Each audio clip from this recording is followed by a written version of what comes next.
السلام عليكم ورحمة الله وبركاته. يا صباح الفل وصباح السعادة وصباح النشاط.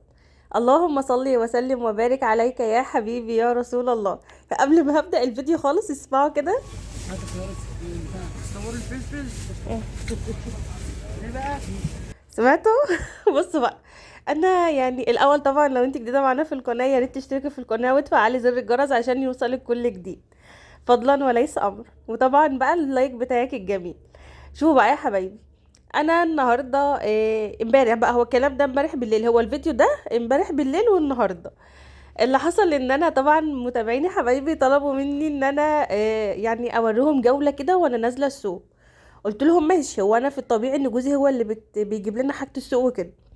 المهم جوزي بقى ايه، لاني لابسة، كانت الساعة 11 بالليل.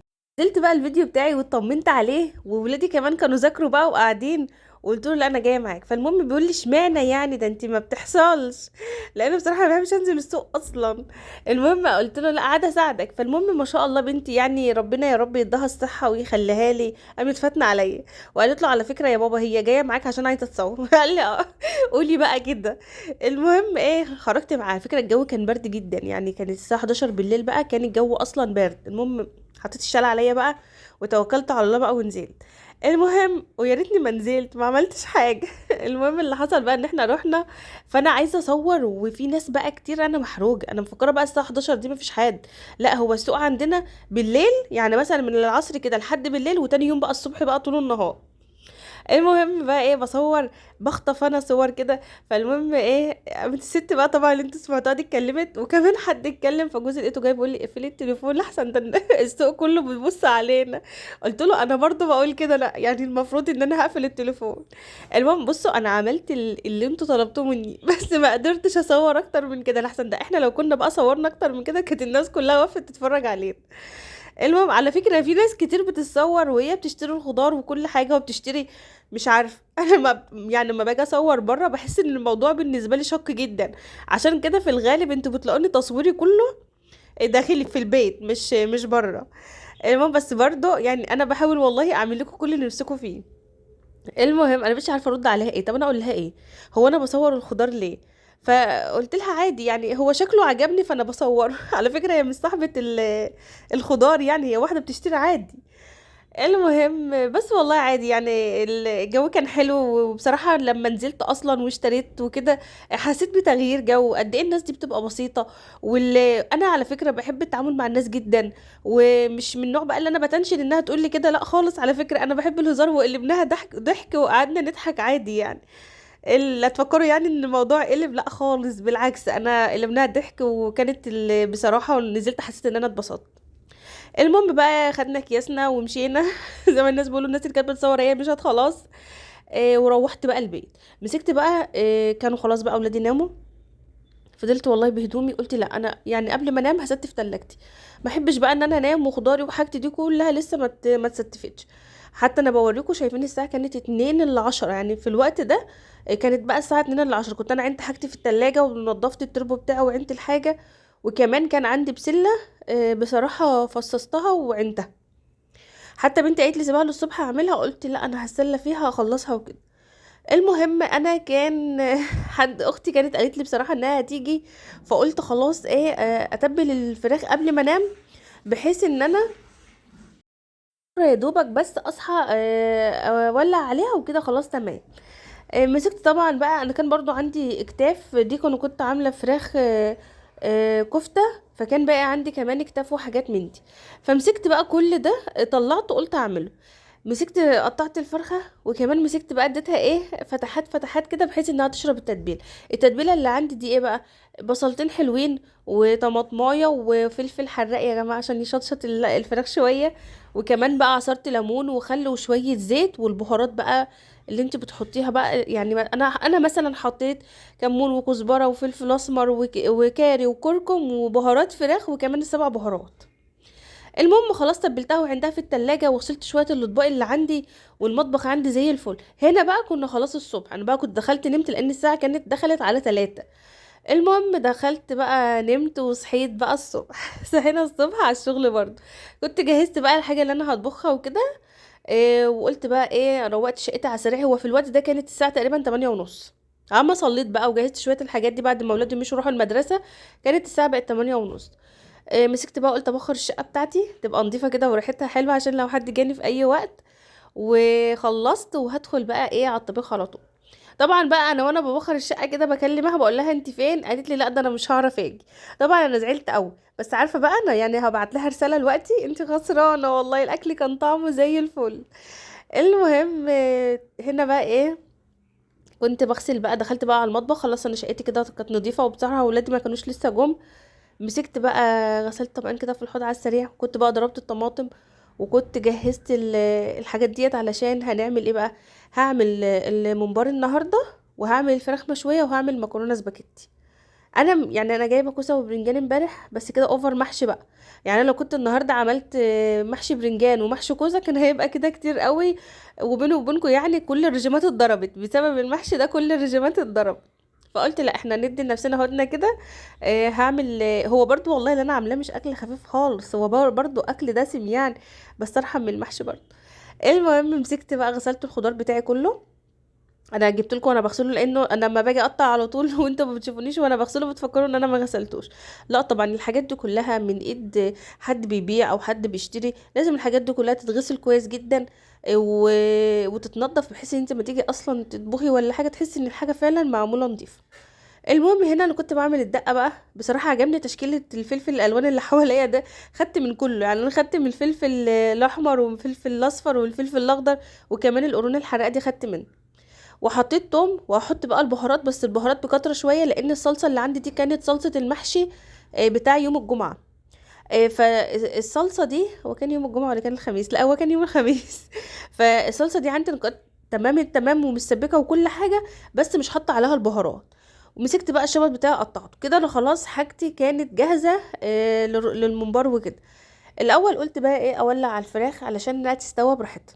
على فكره سوي الفراخ على نار هاديه بيخلي لها طعم حلو قوي، وبصراحة بيخليها مستوية جدا ومع ذلك ماسكة نفسها. المهم قطعت بصل وقطعت طماطم، على فكرة انا ممكن كنت اولع عليها بالتتبيلة اللي عليها، بس انا بدل بيتها في التتبيلة بقى بصل وحاجات من دي معرفش ان انا بصراحة اطبخها بيها.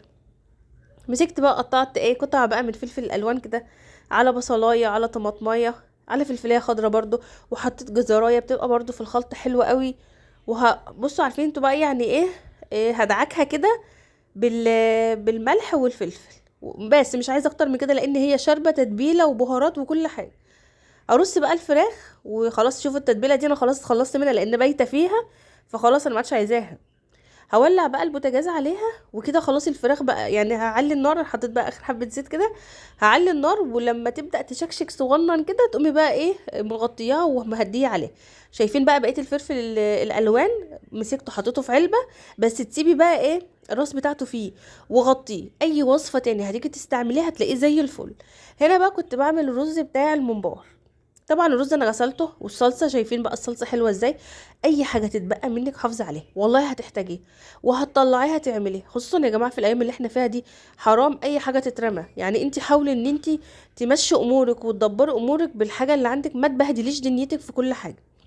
هنا بقى الممبار كنت بحاول ان انا اقصه بحيث انه يبقى ايه كله زي بعضه، بس هو في الاخر كده كان بيبقى فيه قطعه ما كنتش بحب اقصرها قوي عشان ما تبقاش قصير، بس عشان يبقى تقريبا كله مقاس واحد. بس بجد الممبار طلع حلو جدا، ما خدش وقت في السوا خالص.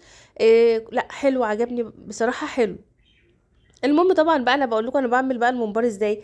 هو انا بمسكه افتحه كده بايدي وبدخل بقى الرز. بس طبعا انت ما بتملهوش، يعني انت يعني هوريكم دلوقتي بيبقى متبطط خالص لان هو مسافة ما بينزل في المية السخنة بتلاقيه ما شاء الله يعني خد وضعه. فانت خدي بالك من النقطة دي جدا، يعني شايفين انا عملته ازاي. طبعا هتمليه بالمنظر ده وهتمسحي بقى الرز اللي عليه كله وهكملي بقية الكمية. بس انا بصراحه ما قدرتش اقف في ده كله. قلت لابني تعالى حط لي الحاجه بره لان مش هفضل واقفه. المهم خدت الحاجه بقى وما كانوا قاعدين يذاكروا قبالي، كانوا جم اصلا من المدرسه. وقعدت بقى ايه حشيت الممبار كله. في الوقت ده بقى انا كنت مولعه بصراحه على ميه المكرونه، وكمان كنت مولعه على ميه الممبار، لان طبعا مش هينزل الا في ميه سخنه جدا مش ميه يعني حتى فتره، لا ميه سخنه بحيث ان هو ينزل يلم على طول. شايفين بقى هو شكله عامل ازاي. اول ما تحطيه في الميه هتلاقيه ما شاء الله اتنفخ خالص. المهم بقى هكمل الكميه كلها. بصراحه كانت القعده حلوه، خصوصا بقى ان الفراخ كانت مهديه عليها. يعني حاسه ان، مش عارفه، انا حاسه النهارده ان كان يعني ما تعبتش في الطبيخ.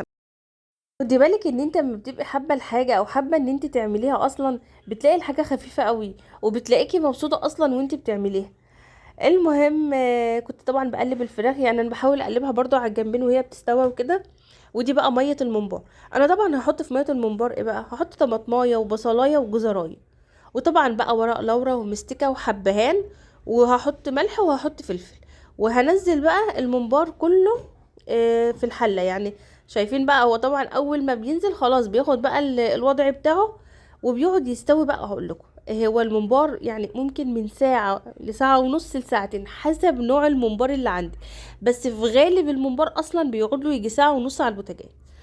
خلاص بقى انا كده شغلت على البوتاجاز. على فكرة الحلة الحمرا دي انا كانت بقى شوية رز احمر انا استخسرتهم بصراحة طبختهم. وهنا بقى ايه، قلت اعمل المكرونة الاسباجيتي.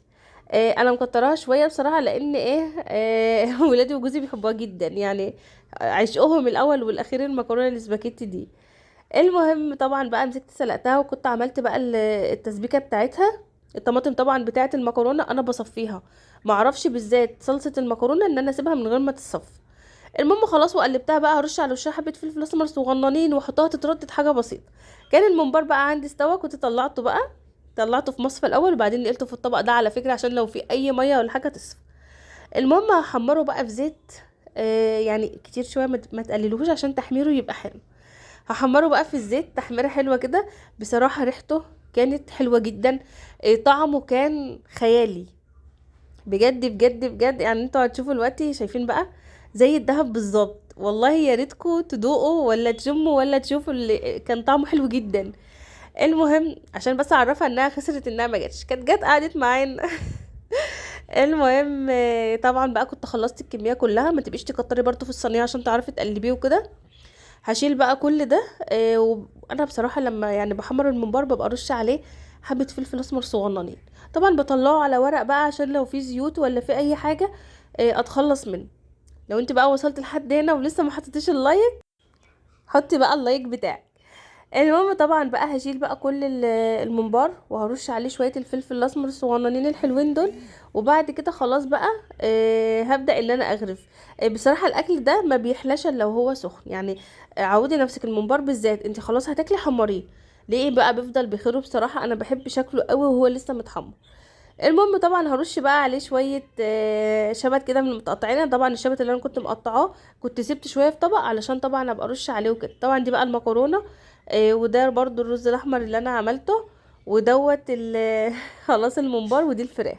الفراخ كانت دايبه يا جماعه. قد ايه التتبيله على بيات دي بتخلي لها طعم تاني خالص. المهم بقى يا رب الفيديو بتاعي يكون عجبكم. على فكره بقى انا وبنتي اللي قعدنا كلنا، لان انا جوزي وابني راحوا مشوار، فقلت لها طب بصي بقى تعالى اما نتغدى وهم اما يجوا بقى يبقوا ياكلوا.